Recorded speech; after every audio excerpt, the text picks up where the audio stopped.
I start every other show I do. Well, Mark is completely able to use this for Epic as well, so. Hello there, YouTube land. You have tuned in for a Nutty Bites recording. We're going to be discussing the best and the worst of holiday movies, and I'll be introducing us in a little bit. But if you're watching this later and you want just the MP3, you can go to nimlast.org and get the MP3 stream and subscribe to the podcast there. Hello, Mixed Nutcases. You are listening to Nutty Bites, and today I've got a special Nutty Bites for you. We're going to be discussing the best and the worst of holiday movies. With me today, I have my regular co-host. Hi, I'm Tek. And I've got a couple of Marks as guests here. First, we have from Epic, Marc Cabot. Hello.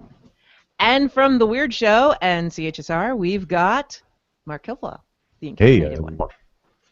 It's like Mark's Nuts here. That doesn't sound right. Instead of Mixed Nuts?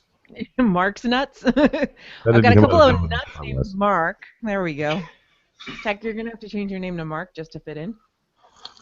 I've heard of worse reasons to change a name. Okay, I can do that.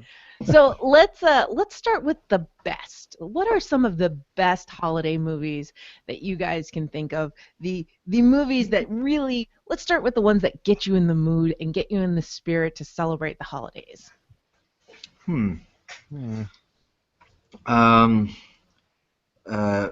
Miracle on, what was it? 34th Street. 34th Street. Yeah, I always mess up the number on that one. But that's kind of an old classic from my childhood that I remember watching several times. So, the original or the Mara Wilson reboot? No, I've never seen the original. I've only seen the reboot. Oh, wait, hold on. The Mara Wilson reboot was what, circa... Yeah, I'm pretty sure that's the one. You're talking about the classic black and white one? Yeah. I haven't seen the he's classic talking about black the and white reboot. one. I'm talking about the classic one. Now, see, the other thing is that they colorized the classic one, too, and that's an abomination. Yeah, it was like a Technicolor kind of thing, isn't it? My favorite thing about that movie is when Tek likes to run down 34th Street in New York City screaming that it's a miracle. The greatest thing about visiting Manhattan is when you find yourself on actual 34th Street. It's a miracle, people! You do get some funny looks, but it's one of those things you get to check off the bucket list. So I got to ask, Mark, why is that one that came right away, your first one on top of your list? Because that's the one that I used to watch with my parents when I was younger. And now thinking back at it, it was probably the colorized version of the original that we used to watch. I never seen it in black and white, but I remember seeing it, and I'm pretty sure it would have been before the Mara Wilson reboot. So I'm pretty sure it would have been the original colorized version. Never saw it. It never clicked with me. I've tried to watch it. I don't get it. It does not appeal to me.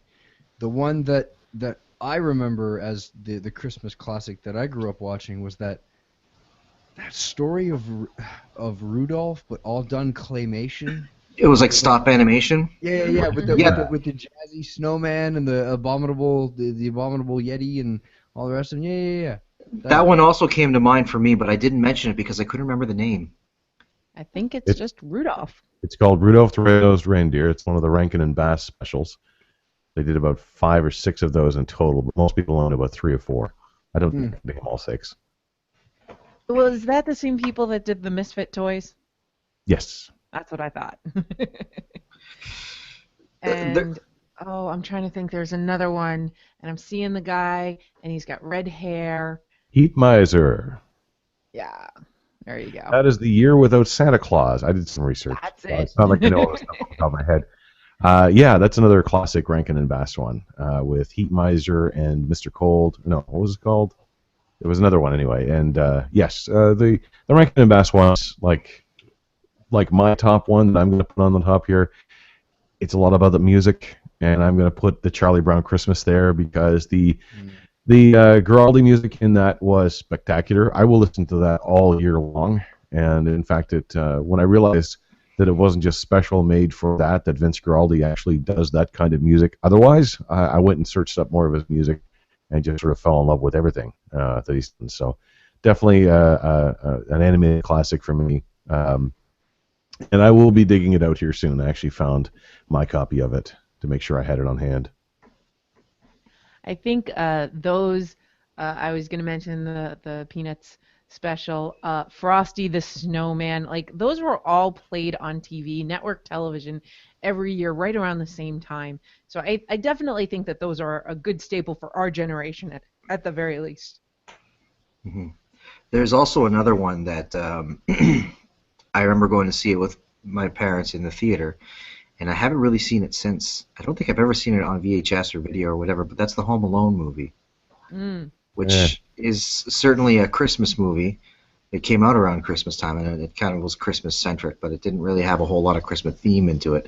Um, an interesting thing about that is recently I saw on YouTube or somewhere else, somebody did a research piece where they consulted with some medical experts, watched the movie again, and had these doctors and nurses talk about all the various traumas that these guys would have gone through and what the actual ramifications would have been. For instance, a hot iron hitting you in the face from 2 stories, and these guys would have, yeah, they would have been hurting for sure. I think a lot of those things would have actually killed them. There If was not, a thing I saw a while ago of it comes out every year just before Christmas that somebody takes the classic Christmas Carol, the 12 Days of Christmas, and they count up how much all of the 12 pipers piping and the lords a leaping, how much that would cost, and then they tally it over last year's, and you get to track Christmas inflation. Somebody was doing that for a while with Home Alone, where they had medical experts tally up the hospital bill. Oh boy. How much it would cost you to recover from the irons to the head and the spider bites and the slip and falls. And then they were tracking that for a couple of years. Said, well, this year it's so much more expensive to get murdered by a 9-year-old. See, this kind of brings up a question, though. When you said, hey, you want to talk about Christmas movies, one of my first thoughts was, what makes a Christmas movie? Because the one that comes to everybody's mind, which I don't think is a Christmas movie, is Die Hard. And yes, its timing is set at Christmas time, but I think that I would probably say that if a movie can be watched at any other time of the year and it still makes perfect sense, that just the happenstance of Christmas being in it doesn't really make it a Christmas movie. Well, I Ghostbusters think in the movie. Die Hard example, and I have to give a quick rebuttal here. In the Die Hard example, that and it may be more American centric, but that is a phenomenon that showed up due to cable channels, and Die Hard would be played around Christmas non-stop. And just for the fact that it had Christmas in it. And the only time they ever seemed to play Die Hard on the cable channels was around Christmas. So it's become a Christmas movie, having to do with the fact that Turner somewhere said, oh, hey, it's Christmas. Let's play a movie that has Christmas in it. Well, it's surfing through the channels. You see Miracle on 34th Street. I don't want to watch that again. Hey, Die Hard's on. Might as well watch Die Hard for the 94th time. But that's the Mr. Falcon version, right? This is the one that's totally language is all watered down to ridiculous levels, right? It has to be, of course. Yeah. I mean, yippee-ki-yay, Mr. Mm-hmm. Falcon. Yes. It is also, yes, it's Mr. Falcon. It's also one of the movies that inspired my swearing bleeps for this podcast. Potato. Really random things in the place of swears when people slip up. But yeah, no, I don't think that Die Hard is the type that gets me in the mood for Christmas. The original cartoon Grinch, I would say, is definitely there. But growing up, it was those that were shown on TV that we've already discussed. But now, there is one movie that actually gets me in the mood for Christmas. Most of my favorite Christmas movies are like anti-Christmas movies. There is one that gets me in the mood. It is my favorite Christmas movie of all time, and it is Elf. And it is fantastic because it can be shared by young, it can be shared by old, it can be viewed by anyone, and it's just got so much joy and love in it. Buddy Deal, what's your favorite color? And that, oops, sorry. Stop it. Sorry. That was a bad drop-in. Uh, and that is how my baby sister and I answer the phone during December, thanks to that movie. Of the latest generation of the Christmas movies that have come out, I have to say that it's probably the only one to strike a lasting chord. Maybe that and The Nightmare Before Christmas. Maybe the other one that I'd pick that seems to have some staying power to it. Nobody is gonna go watch, the Santa Claus again, or all these other hokey Christmas movies. I don't know what it is. I mean, it's Will Ferrell's classic comedy. It's him being a dork for an hour and a half, but I like it. It's funny. It works. It was good to watch once, and I'm glad I watched it once, and I'm never going to watch it twice. Really? I watch it all the time. I find that Will Ferrell is great the first time for a little while. If I have to sit there for 2 hours with Will Ferrell, I'm going to probably gouge my eyes out because it's unceasingly dumb. And I mean, it's unfair in a way, but at the same time, that's just I react to him almost all the time. If he's a single character in a larger movie, then I'm okay. If he's on a SNL skit, okay. Whole movie, yeah, that was a little harsh. I can see that for other movies. This is my exception. See, the modern movie I'll go to, which is now a classic that I will watch, although I haven't. It's not the one that gets me in the mood, but it's definitely a movie I like around Christmas time, and that's Rare Exports.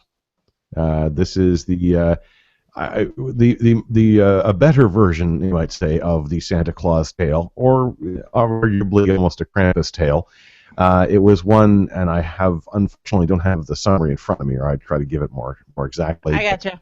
It's a Scandinavian country which has been successfully tracking the wild Santa beast across its entire landscape, and is now taming it and setting it loose for Christmas. So it is quite a hilariously odd, weird, wonderful, horrorful movie. Did a whole horror Christmas one year, and that was definitely on the list. I've never seen it. I have never heard of it, but apparently it's got an 88% rating on Rotten Tomatoes. Wow. And a 3.5 out of 4 by Roger Ebert. So only 6.7 out of 10 for IMDb, but I've never even heard of this one. So there you go. I want to go back just for a sec. We were talking earlier about what makes a Christmas movie, and I was kind of thinking about that. It's really subjective when you think about it. I mean, there could be a lot of. It really comes down to traditions in your local circles, kind of thing. What you've been watching with your parents, and it doesn't even have to be a movie, with Christmas at the the forefront of anything. I can't think of any examples right now. It kind of escapes me of something that wouldn't be. I mean, we kind of been programmed growing up. We were from the generation where we had cable, right? We didn't have Netflix. We didn't have movies on demand. We didn't have instant anything. And it was just whatever the networks crammed down our throats as a Christmas movie. So it was whatever was on the channels at the time, or whatever they were putting out at the local movie or the VHS rental place or whatever like that. So we're mentioning these Christmas movies, but it really can be anything you really want it to be. So for me, like Die Hard, for instance, you mentioned that a while ago, and it's a shoot 'em up, or I don't know what you call it, a shoot 'em up kind of movie. Yeah, it's an action movie, and I mean, that happens to take place on Christmas, and that's pretty much the extent of it. There's no real Christmas themes involved. I think they might have thrown one in here and there, but that's about it. But people watch it around Christmas, so that kind of makes it a Christmas movie in that way. But I think if you were to look at it in today's standards, where you can watch a movie anytime you want, and it's not necessarily what's on TV, that probably wouldn't be a Christmas movie if it was released recently. It wouldn't be considered a Christmas movie the way it is now, because like, again, they used to just jam it down our throats right around Christmas time, so I kind of just associate it, based on my past, on Christmas, because that's typically when I watched it, because it was on TV over and over and over again. But I wouldn't go out and watch it any other time, because I've seen it 100 times at Christmas. So one that we haven't mentioned yet that I'm kind of surprised of, that's sort of the quintessential Christmas media, because it's been a book, it's been a play, it's been radio, it's been movies, is A Christmas Carol. Yes. We've all seen many, many versions of it, some very good, some very, very bad. The one that I think right now is still my favorite, I think only because it's so rare and it's hard to find, is the Muppet version that they did a few years ago with Patrick Stewart as Ebenezer Scrooge. I'm surprised it's hard to find. Well, it's just it's very rarely on TV. Finding a YouTube version of any decent quality, I've always found tricky. I never see it on the DVD shelf at a store. I'm sure if I scoured the internet for any for any period of time, I'd find a copy of it. It's just it's not one of the ones that immediately jumps out. You know what I mean? Yeah. Scrooge is on my list. Well, A Christmas Carol, properly. That is one of my anti-Christmas movies that I love. Yes, What, Scrooge? Scrooge. Yes. Oh, Scrooge fantastic. Scrooge. is fantastic. Yeah. Oh, talking you were about the talking Bill- about something else. You talking about the Bill Murray version back in the 90s, or? That's on my list too. I was actually just mentioning A Christmas Carol, and I called it Scrooge by accident. Oh, okay. Scrooge, A Christmas Carol, the original version. I actually have 3 listed on my list. One I actually own. The other 2 I'd like to. The black and white Alistair Sim classic movie. Watch that every year. That's my go-to to get me in the mood. The George C. Scott version. I'd love to find a copy of that. Because that was tremendous. He is an incredible actor, and he just brings that sort of rage and outrage at the whole holiday in the beginning, and then the miraculous transformation. And the Henry Winkler version is out there, which I've is not a very seen that one. The Fonz as Scrooge? exactly. Ah. But of course, it's Henry Winkler, so it's a much more quieter version, if you will. But those 3 of those versions on my list, and of course, I will mention Scrooged. Oh yes, absolutely. There's one that everything hits it for me. A Christmas movie. It's all about the season. It makes sense about the season. It's a bit funny. There's the kind of transformation story as well. And Bill Murray. Oh yeah, I'm there. Yeah. There was a recent, I think it was a Robert Zemeckis CG remake of A Christmas Carol. Is Around that the 2010, it was with I forget his name all of a sudden because I'm bad with names. Mask? Yeah, the guy from The Mask there. Jim Carrey. Jim Oh Carrey. yeah, no. It was. I remember going to see it in theaters, and I was thoroughly disappointed in it. Not with Jim Carrey's acting, which I was actually a little impressed with because he was kind of pigeonholed and he was doing a pretty good job of it.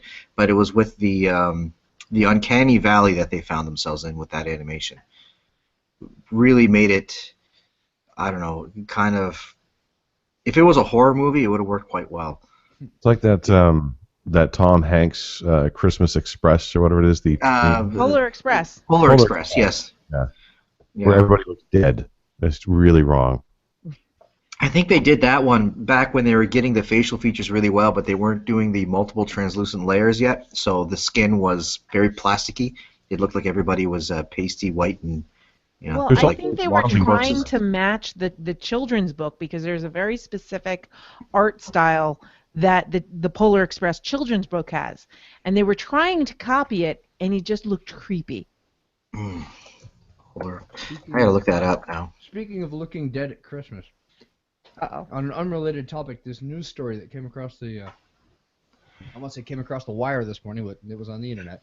Came across that wire, hey? Yeah, newsflash. So this guy has built this nativity scene on his front lawn, and he does it every year. But all of the characters in the nativity scene are zombies, Nice. and it angers his neighbors and has angered the town so much that they've levied a fine of $500 a day against him as long as he keeps it up, because they say it's offensive. And Wow. the only way that they were able to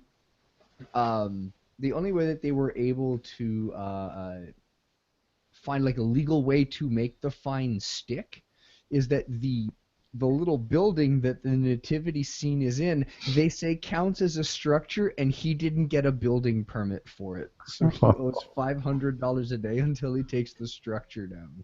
Wow. That's totally dumb. That's just Yeah, dumb. it is. I mean, Are they- technically, And knocking those down too. Yeah, I mean, Well, and they're not, and that's the point, and that's why everybody's getting mad. And I mean, yeah, okay, they are scary looking zombies, but it's a joke. Laugh, people. It's Christmas. It's the one time a year we're not supposed to be serious. The best one I saw today had Star Trek characters. It had Star Wars characters. It had all kinds of little figurines as the nativity scene. It worked perfectly. Although having the three Sith as the three wise men was a little weird. Can't have three. They always come in pairs. does Mary die of a broken heart when she gives birth to Jesus? Oh. I think it was Riker and Troy were actually standing in there. Oh, okay. So one thing that this actually reminds me of is I named this holiday movies because I didn't want to focus on just the whole Christian Christmas thing and really wanted to be inclusive. And then I tried finding good movies that aren't about Christmas but are about Hanukkah or, Kwanzaa or other winter things, solstice, anything. There's nothing. Like really go watch 8 Crazy Nights and I was about to mention that one. Adam Sandler. That was there bad. are a couple Futurama episodes that deal with the holidays. So they have the futuristic version of all 3 holidays, and they do it through music and song, and they explain the difference between Hanukkah, Kwanzaa, and Christmas done through robots. And it's the Santa bot whose naughty and nice circuits are set too steep, so he thinks everyone is naughty, so he walks around with rocket launchers killing everyone. There's Kwanzaa bot that raps about everything, and the Hanukkah zombie. Yes, well, of course. Of course, the Hanukkah zombie. And it is incredibly well done, very funny, only 22 minutes long, but about as close as all-inclusive as you're going to get, methinks. And I will say that any of the Christmas or holiday-related Futurama episodes are definitely worth watching. I've enjoyed them very much. But, I mean, all I could think of was, in Buffy, Willow says, hello, Jewish, not everybody worships Santa. And then even then they don't do anything, I mean, there's such a lack out there. And so if anyone is watching this now or later or listening to it now or later, let me know. Do you have a non-Christmas movie you want to talk about? Honestly, I'm not going to watch 8 Crazy Nights. But Yeah. on that note, Nutty, Yeah. isn't the stereotype of the Christmas tradition for Jewish families to go eat Chinese food and go watch a movie? Yeah. Well, Because nothing else is open? Christmas Day is a big day, opening day for movies. And often there's a lot of really good movies that are opening on Christmas because they want to get the movie out so that they can be included in the Oscars for that year. And that's why you would release in late December is if you wanted to be part of the Oscar contention. But yeah, no, that's a great stereotype and activity and so forth.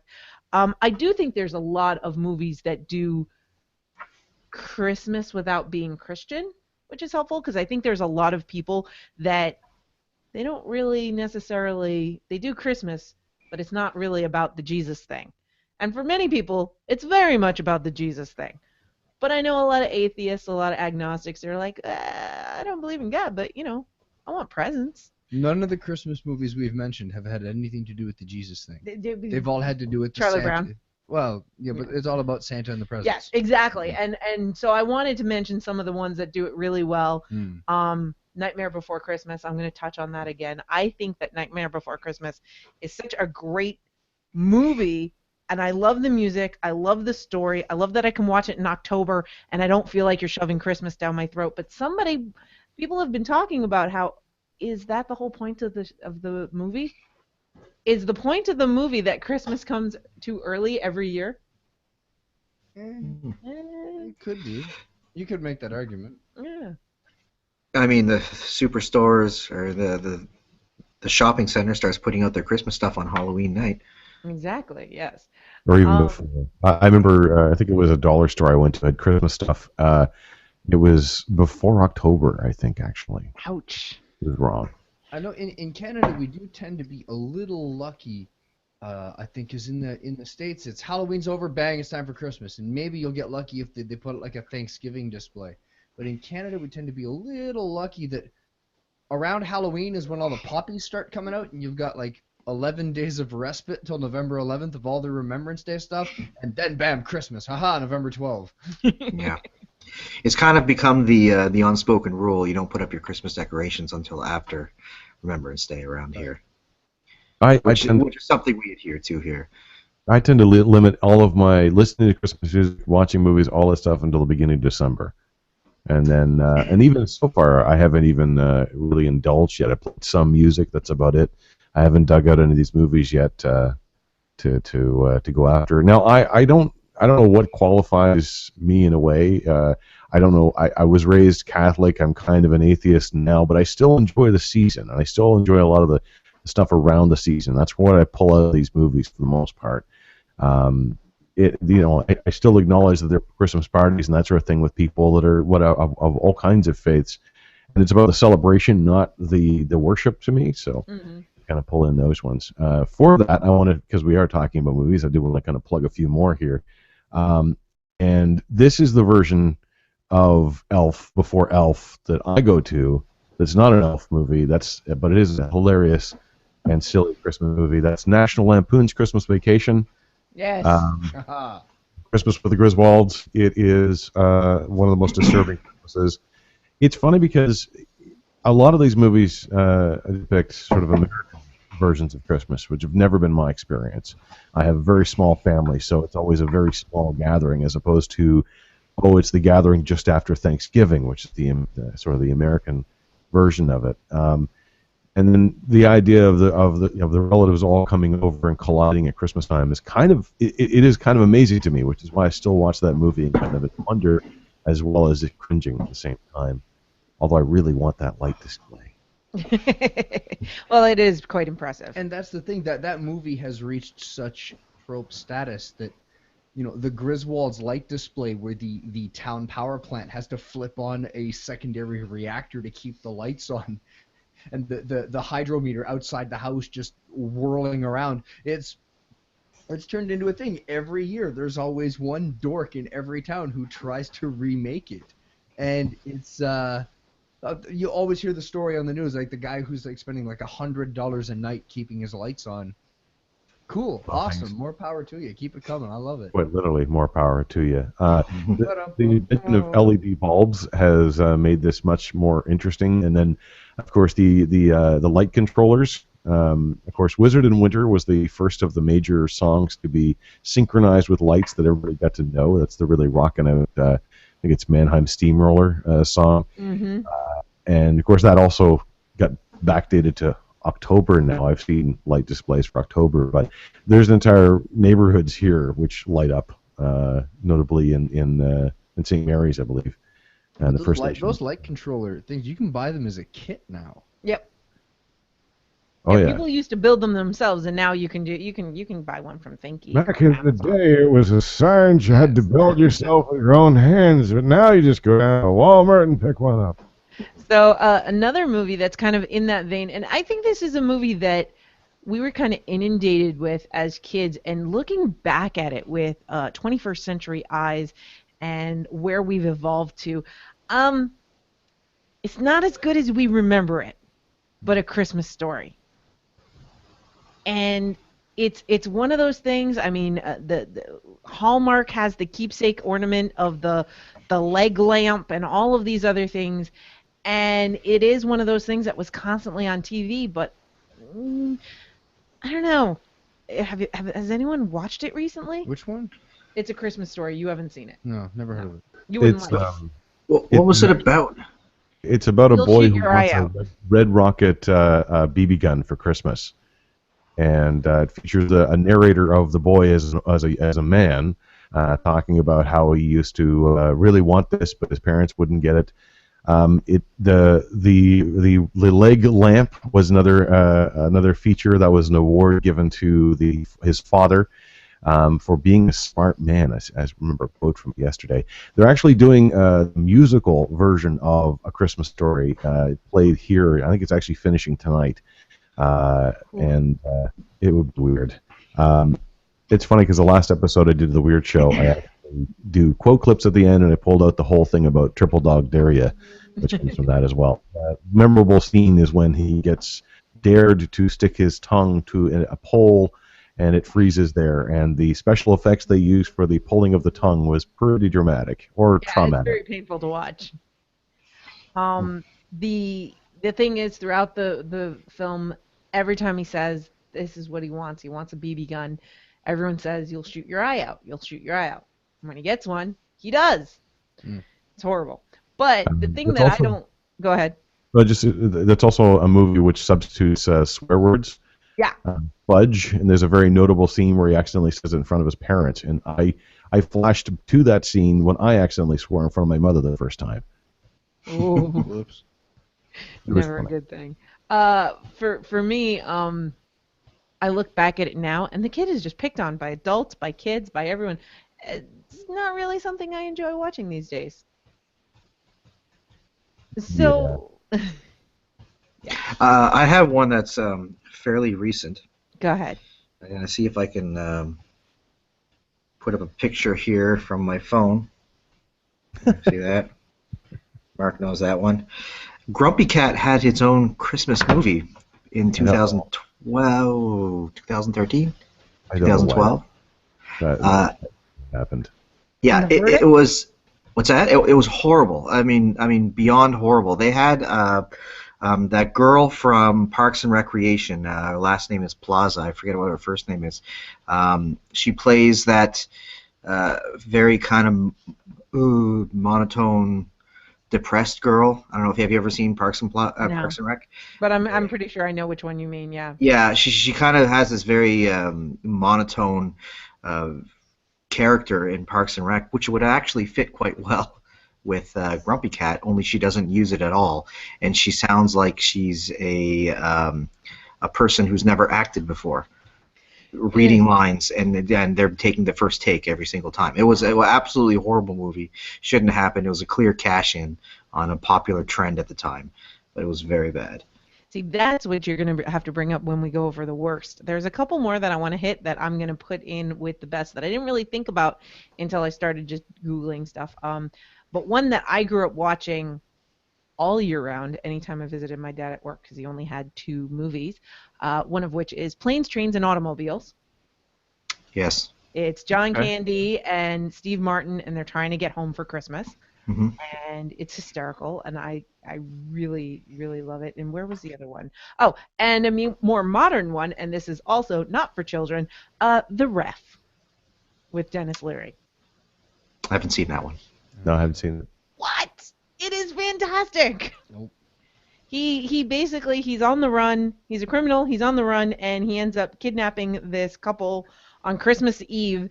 But they've got all these people coming over, so he's like, he unties them, and he's like, all right, we'll just do your family thing, but remember, I still have a gun, and I can shoot you and do all these horrible things.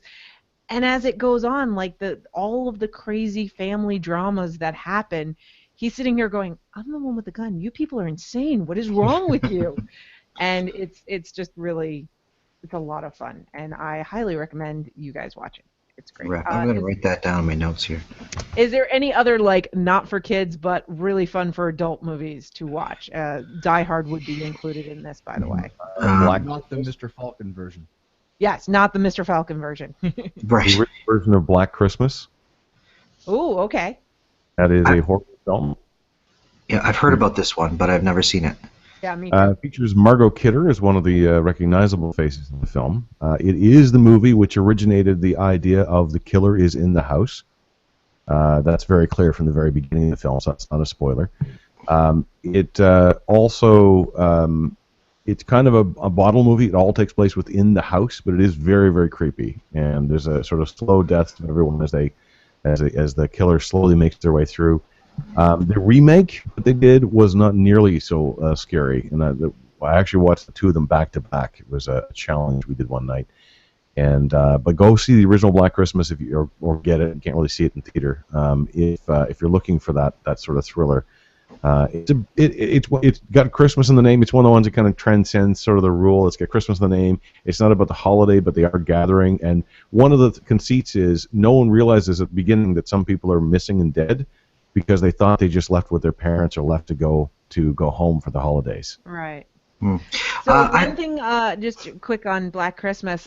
This is what influenced Scream, right? With the It- whole A lot of movies. phone It's call, kind of way eggs them on at the beginning, and yeah. And the other thing is, NCAF, can you explain to us, for the listeners at home, the rule about having Christmas in the title? the rule. You just said it's one of the things Oh, that well, breaks the rule. We were saying like the movies that have Christmas, but Christmas isn't the focus. Yeah. But this one puts it right in the title, and it kind of makes it part of the consciousness going into the film. It's all about what's happening at Christmas time. So I kind of allow it in there, even though you could take Christmas out of it, and you could have made Thanksgiving for the Americans. Although it's actually one of the premier Canadian films. You could have made it about any other time of the year, although winter plays into it because people want to stay inside, that sort of thing. So that's when I say breaking the rule, it's kind of a loose rule, I suppose. Oh, okay. I have heard people say that if Christmas is in the title, it's a bad movie, except for Christmas Carol and some. No, I will diffuse that with White Christmas, one of the classic Christmas. Oh yes. films. Oh, good old Bing. It introduced some of the most classic Christmas carols of the modern day that we've ever heard. And really, has anyone topped it? Like that music? Well, I've got a whole bunch of Cthulhu Christmas carols that I feel kind of do some of that, although they're based on the originals. Yeah. There aren't a lot of modern Christmas carols, I suppose. No. We're kind of out of that habit now. There's that one Mariah Carey one that they won't stop playing, but other than that. Yeah. Also, A Christmas Story, Nightmare Before Christmas, Charlie Brown Christmas, How the Grinch Stole Christmas. I don't know if I really follow that Christmas Vacation. I mean, I'm looking at my list here going, yeah, I think that's not exactly No, right. you're right. I've seen the rule, and you are absolutely right. One movie we haven't mentioned. Oh, go ahead. Oh, well, we're along the vein of grown-up movies. I had two that one is definitely a Christmas movie, but the second one, I don't know if you would consider a Christmas movie or not. The first one, I haven't seen, but somebody had recommended that I go see it, called Bad Santa. No, yes. I've not seen that one. I don't know if I want to. It's a Billy Bob Thornton. He's a big old drunk Santa. It's funny. It's amusing. I wouldn't watch it more than once. Definitely doesn't get you in the mood. It's an anti-Christmas, I'd say. I'm not watching it merely because of the main actor and what he decided to do on our public broadcaster. So screw you, Billy Bob. I'm not watching it. Maybe closer to reality than we thought for his character. Hmm?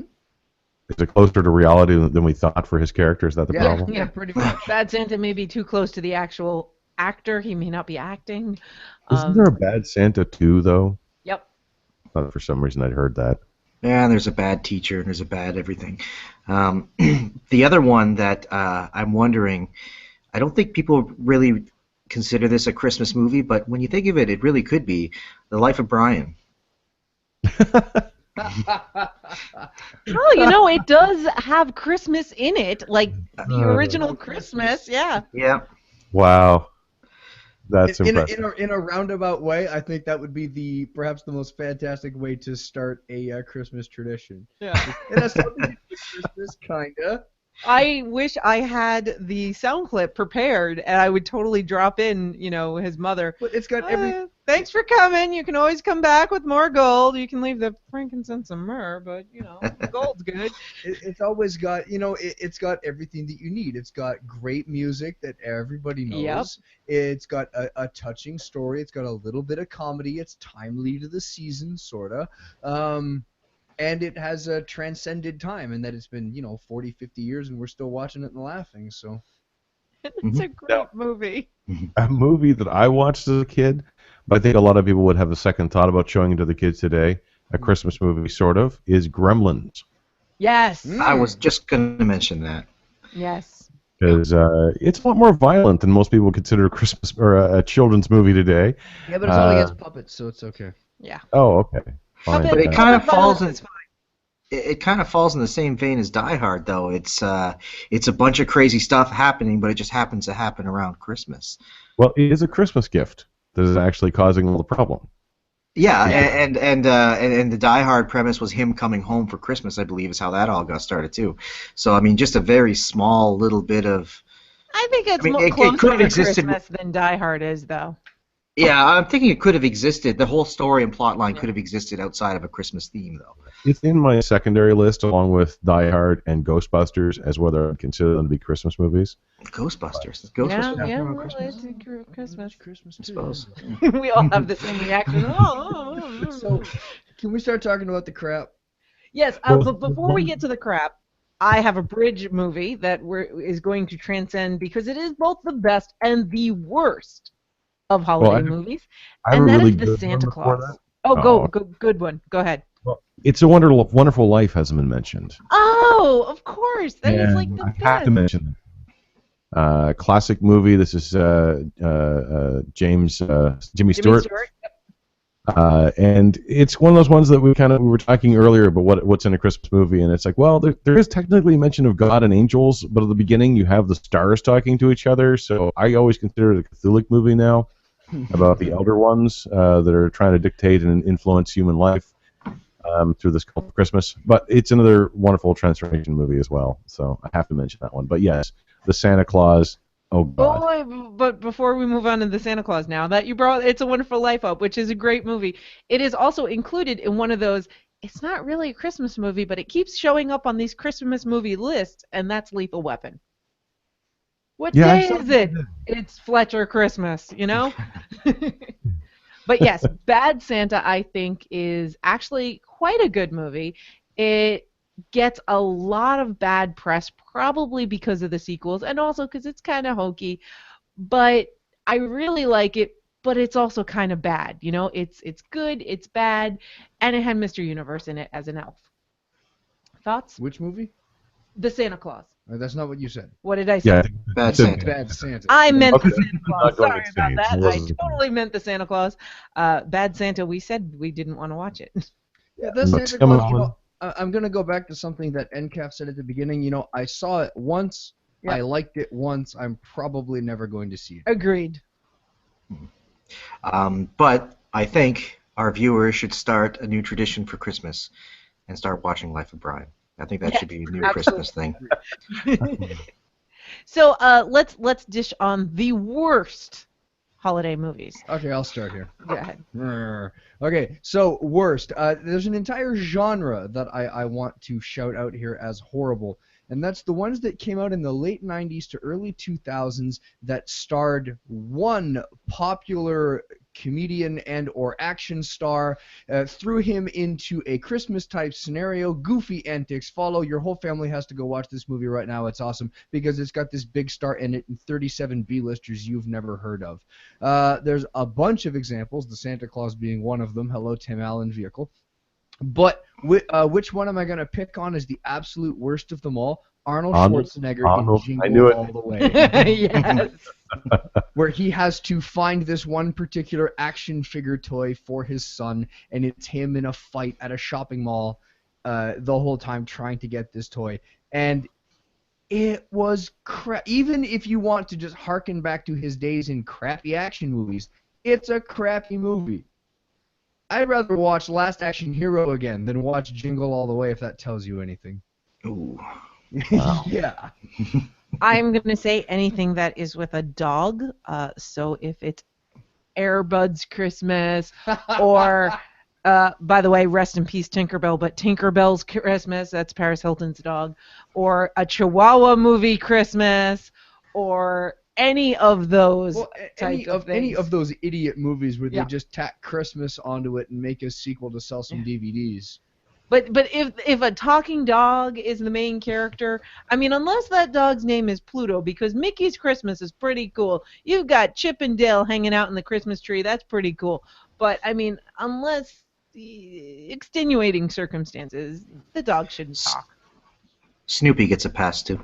Yeah, Snoopy gets... he doesn't really... Although I don't think he ever spoke, so. So all of those, many of the ones with Adam Sandler or Jim Carrey or, any of those things, I will agree with Tek there, Justin. Cash-in movies. There seems to be a horrible epidemic of cash-in movies, or cash cow movies, or however you want to label them, but they typically come up around Christmas. Sometimes they're direct to television or whatever, but they just want to, capture the audience who's hungry for Christmas, I guess. Yeah, and I got one also that is a 0% on Rotten Tomatoes, and that's Beauty and the Beast's Enchanted Christmas. Ouch. It was horrible. I actually watched it, by the way. And I had to watch the whole thing. It was With a niece? Yes, with a niece. Oh, there you go. With a niece who is now 21, so Oh. still seared in my brain. There's a movie that was so bad that it almost did the Room. It almost kind of came right back around and became entertaining in its own way. And that was a movie called Jack Frost. Yeah, oh my God, it's horrible. With Michael Keaton. Okay, because there's a horror movie called Jack Frost. Yes, there's two different ones. Yeah, well, I guess either one of them would apply in this case, because I was actually talking about not the Michael Keaton one, but the horrible horror movie one. I love that movie because it is so bad. Exactly. It came all the way around to being good again somehow. And they made a second one too, but I think the second one was just plain terrible. The second one is set on a tropical island. So you have a fellow who, through whatever spooky chemical science means, it's a convicted killer, I believe, like a really nasty guy who gets transformed into a snowman beast, and then I think in the second one, how does it go? In the second one, I think there's a snowball that survives, and he has little miniature versions of himself that can send out as minions. Yeah, I think transcendent is a good way to put it. I was trying to think of bad horror or bad Christmas movies, and all I kept coming back to are the ones that I really enjoyed, even though they're terrible. Because you like bad movies. Tech, you've got your hand raised. I do have my hand raised off camera here, but the absolute worst. Okay, so we talked about Christmas movies. Let's not forget Christmas specials and how they could have their own special brand of awful. But the Star Wars Christmas special needs to be mentioned. I don't know, any movie that involves B. Arthur pouring a drink into the top of a man's head while a holographic Wookiee dances around. This is the worst thing ever put. There's a reason it only ever aired once. And I believe they're actively trying to destroy every copy of it that exists. Yes. Kidding? This thing airs all the time. Every geek drags this movie out, and watches it or subjects their friends to it. Do you know what? I haven't seen it yet. Oh, Mark, we have to sit down with you at some point. It's like an intervention. We need to talk. We need you to watch this crap for 90 minutes. It's kind of like when someone says you have to watch The Room. It's a cultural touchstone. That doesn't mean it's good. It just means you should know. Just how much George Lucas was willing to do for a paycheck that he was willing to sign up on this thing. Yeah. Artistic integrity? Nope. Here's a sack with a $sign on it, George. Oh, thank you very much. Do whatever you want. Get B. Arthur. Yeah, okay, I'm going to have to download this and watch it at some point. It's on YouTube, I think, or people keep trying to take it down. Or I'm sure it can get easily torrented or YouTubed, probably. You can't buy it, so yeah, go for it. So what are some of the more awful ones that really stick in your mind, that you haven't been able to escape? There was one in the late '90s. It starred, because you mentioned Tim Allen before, but one of the three boys there, the middle one, the one who did the voice in The Lion King. Coming Home for Christmas? Yeah. It's a JTT. Jonathan Taylor Thomas That's venue. the one. Yeah. He was doing all the movies. Yeah, he was doing any movie any script they would put in front of him, he would jump on. He just wanted to be a star. Whatever happened to him? He was the it boy. He was all over Teen Bop. I mean, he was the male Olsen twins, Yeah. Yeah, by the way, all of their movies, out the window. Olsen twins? Yeah, I have not seen any of their movies. Christmas movies. No. I don't remember anything about that movie, the Jonathan Taylor Thomas movie, I'll Be Home for Christmas. I just remember I saw it. I hated it. I believe I saw it in the theater. What's that? My wife is saying she loved it. That's just because it had Jonathan Taylor Thomas in it. But that shows her age. yeah, I saw it in the theaters. I do recall, and I remember walking out thinking it was one of the first. Because when I was young, we had one theater in town. It had the biggest screen on the East Coast, I believe, at the time. Luxury. And, You had a theater in town? and yeah, that's true.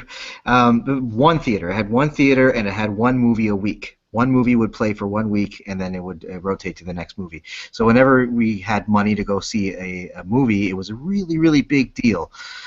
So I think that was one of the first movies that basically kind of broke my faith in going to the theater, because it was usually just, you had money, you went to the theater, whatever was playing, you were entertained for an hour, and since it was only one movie a week, right, they cherry picked it, always the best movie playing there.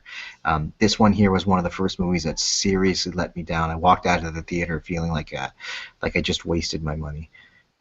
And you did. I did, yeah. You I don't remember could have anything about gone- it. I don't You could remember. have gone, and that was in the 90s, you say? You could Yeah. have gone instead to see something, a wonderful masterpiece of Santa with Muscles with Hulk Hogan. Oh God, really? Bad as you think it is. I mean, just the title is pretty horrible. I've never seen that or even heard about it or even knew it existed until just now. Now let me tell you something, brother. Brother. Oh God. Ho, ho, ho! Ernest Saves Christmas. Oh, Oh, I remember that. Peace I- be to him. skip that entirely. Oh, I mean, I was an Ernest fan growing up. I was young. Ernest Goes to Jail, Ernest Saves Christmas, whatever other Ernest movies there were. They were all the same movie. Saw one, you saw them all. You were the one keeping that franchise alive. Yeah, I used to love it. So as we said, the Peanut special, Christmas special, was wonderful. It's Christmas Time Again, Charlie Brown, which was one that they made in '92, which I think is after Charles Schultz passed away, is not a good Christmas movie. I take it Vince Guaraldi didn't do the music for that one? Probably not. I can look it up though. It's I have such a love-hate thing with Peanuts because anything after Charles Schultz passing away is garbage, and it used to be such a thing that I loved. Isn't there a new one either in theaters now or coming soon? It's CGI.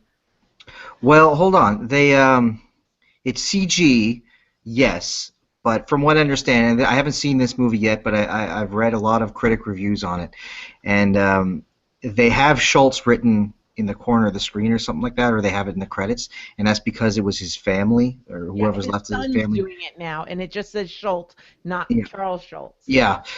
So what they did is they kind of fused the CG with some of the artistic stylings, some of the flat drawn artistic stylings, and from what I understand, from what from the critics are saying, it didn't turn out that bad. It actually kind of shows progression. They're never gonna be able to do his artistic styling No. again. I mean, he's gone. Let's face the facts. So why not try to do something a little bit more new, but with a really good nod to the traditional? And from what I understand, from what the critics are saying, they might have actually pulled it off. It's not terrible, but it's also a little more happy feeling than the traditional Peanuts. I won't see it because I've read the comic strips done by his son, and I don't like them. I Oh, don't really? like them at all. I read it and go, that's a comic strip? Was that a joke? I'm not sure I get it. It's really bad, and it makes me angry. And yes, NCAF, it was not the same guy doing the compositions. It was a guy, David Benoit, and I'm sure he's a perfectly fine person, but he's done all of the more recent Peanuts things, and he's known for his music on All My Children. So What probably happened is what happens to a lot of those sort of the second wave of composers on a popular product is they're given the original music and said, make it sound like this and make sure you have this and this and this from the original, Yep. but make it sound new and original. And yeah, I pity them because they're in a rough position. Yeah. I'm going to throw in my own bad movie. Again, I love bad horror movies. So the entire Silent Night, Deadly Night series. There are 5 movies in the series. There are 5 movies in total. Oh, Only I think 3 of them feature the same character. They just went. I think it was the third one. They kind of went entirely somewhere else, and then they came back to. Anyway, I forget. It's been a while since I watched them. One year, Buddy and I we watched a lot of horror movies, and we did a whole month of horror movies. We watched all 5 of these, I believe, and they are about a psychopathic axe murderer who is played by a person who doesn't know what acting is, and it is unintentionally horrifically funny, but more just horrific, and I kind of enjoyed them because of that. But yes, they qualify because he dresses up as a Santa suit most of the time, and of course, Silent Night, Deadly Night is a real reference to Silent Night, of course, the classic Carol, but that has nothing at all to do with the movie, as far as I recall. Like, never referenced, never any reason that it would be mentioned at all, other than it's a kind of clever pun. You know, we've gone over to the bad Christmas movies, and I don't want, at risk of messing with the show's structure here a little bit. Timeline is sacred, Mark. I'm not doing the editing, so I'm going to do that. We never mentioned any of the Doctor Who specials. Oh yeah, and that's a tradition. Well, we didn't mention any television episodes either. Like a lot of television shows when we were all kids had Christmas episodes or Christmas specials. A very special episode of. Yes. But yeah, well, Doctor Who is close to my heart, so I'm looking forward to the next one. They actually did the Scrooge story at 1 year, and Snowman. Mm-hmm. And There was one with the flying sharks. I think was another one that was a. Yes. Flying sharks in a Christmas. That was a whole Christmas Carol thing. Yeah. Yeah. Yeah, that was great. So before we sign out, apparently we've actually had people commenting on the event page, not in the Q&A, so I didn't see it as it was coming up.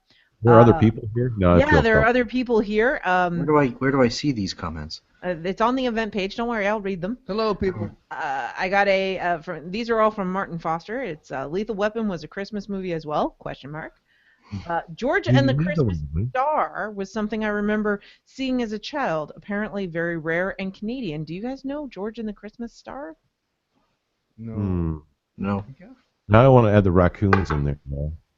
A lot of these titles, though, escape me. If I saw a screenshot of it or something, I'd probably recognize it from TV. Yes.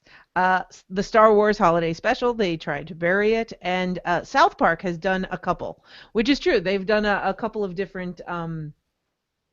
Santa versus Jesus, a lot of that storyline. That one was fantastic. There's like a whole Black Hawk Down thing where Jesus had to go rescue Santa. Yeah. And there's the Merry Effing Christmas. Merry Falcon Christmas song? Merry Falcon. I have the good soundtrack. Yes. Now we're going to count the new Star Wars film, I guess, as a Christmas film, right? No. That's Star Wars. Star Wars is its own thing. There'll be somebody with a jolly hat, and there'll be lights that are blinking, and maybe a tree. Anyway, so Mike Crate says he always watches, from the Gatecast, by the way, I always watch The Bishop's Wife, Cary Grant, and for a more modern flick, Bad Santa, of course, the classic Die Hard is my Christmas must-watch, and not forgetting The Muppets Christmas Carol. I think we've hit almost all of these, except for The Bishop's Wife. That's a very old one. I also have a fondness for the more schmaltzy Hallmark Christmas movies, capture the spirit, if not the reality of the season. I do remember growing up and watching all of those little, the Hallmark movies, and the Disney Christmas special, whatever it was always there. There's an entire Christmas specials wiki I just stumbled across. Well, you stumbled too late. Harold Whalen says he picks The Shop Around the Corner as the best, Santa Claus Conquers the Martians as the worst.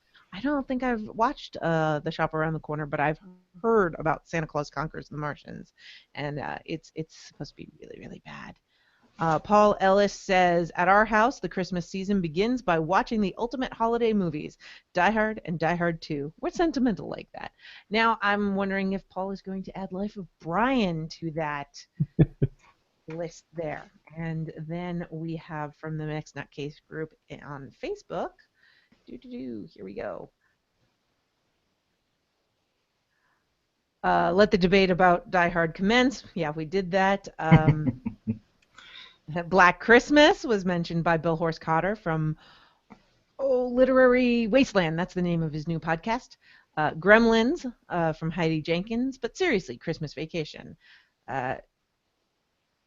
Davia says, best, A Christmas Carol starring Alistair Sims. Which one's that? It's the very classic one. That's the original. Yes, that's right. My favorite. There's so many of them I get confused, you know? Kinsey Schwartz says Santa Sleigh. Oh, no. Well, maybe he suggested that as the worst. We've got Bill Horst again talking about Scrooged. And, Aaron Jackson, watching live now. Not fans of the Santa Claus? I am now saddened. No, we said the Santa Claus is a good movie that gets a bad rap. Now, the sequels are pretty terrible. And we don't need to watch it more than once. So many more movies. There was a Dudley Moore elf movie. Oh, gosh, yes. Dudley Moore should not be an elf. He's already an elf, you know? You got to get away from that stereotype. And, of course, all the made-for-TV Lifetime movies. Lifetime movies in general. Yeah. Pretty bad. Actually, you know what? Grumpy Cat was a Lifetime movie. So there you go. And ABC Family, I'm sure, has tons of them and so forth. Yes? I got to bring up another good one that I remember. Right. Another TV special. And on a high note. And end on a high note. And I'm going to mention yet again my favorite acting dynasty, the Muppets, but the Muppets Christmas special, where they're all up at the cottage. Yep. And everyone keeps coming in, and there's the running gag of the icy patch by the door, so everyone who comes in falls down, and they all sing Christmas carols. I think it's Robin sings Silent Night. Yep. It's sort of like the yeah, he starts it. Yep. Yeah, but it's good. It's funny. It's all the characters I grew up with. It's hokey comedy. And if I remember, I think it was that. No, Jim is in that one because he's in the kitchen. It's like one of the last things that he did, I believe. Yeah. Love that one. And Aaron Jackson found the Q&A, and he says the second Santa Claus is okay. The third was clearly a cash grab. Nope, sorry, no sequels. No sequels, Aaron. That's my ruling. So of the Christmas of like TV shows and the specials there, I'm gonna the Buffy Christmas episode where the first is there and trying to tempt Angel to kill himself, and then they get snow. I kind of love it, even though it's got that horrible trope of, and now it's snowing, so we know it's the end, and everybody loves each other. And and for Doctor Who, let's not forget, Rose's mom was almost killed by a tree. That was great. Oh, you didn't even mention Treevenge. Oh gosh. Oh my. Sorry, I think I ruined the high note we were going out on. All right, well, each of you have a high note to end on, so go ahead. I'm going to mention one that hasn't been mentioned yet. I'm a big fan of Batman, the original animated series. Christmas with the Joker. Awesome episode. Yes, that was really good. That was good. I love Batman, the animated series. And I saw a meme today, and it's Batman, and he's looking all solemn, and it says, I don't care what the song says. I don't smell. And Kath, what are you going to end us with a high note on? Oh God, I think all of my favorite movies have come out already. How about I choose one that's not exactly a Christmas movie, but it is a horror movie set in snow. That is Dead Snow, because the rise of zombie frozen Nazis cannot be, has to be a part of my Christmas celebration now. And there you have it. You know, that's pretty much sums up how a Nutty Bites episode is going to go. When we talk about anything, we're going to be all over the spectrum. We start about Christmas and we end on dead Nazi zombies. Who doesn't want to end on dead Nazi zombies? I mean, really, it's a great closer. So thank you, everyone, for joining us live. Thank you, everyone who's listening at home. And I hope you all have very happy holidays and that you can enjoy yourself. And if you can't, throw on one of these good movies we talked about and avoid the bad ones. Thank you. Bye. If you can't enjoy yourself, enjoy someone else. Exactly. Bye. Merry Christmas. Merry Christmas. Happy Hanukkah. Bonfire Noel.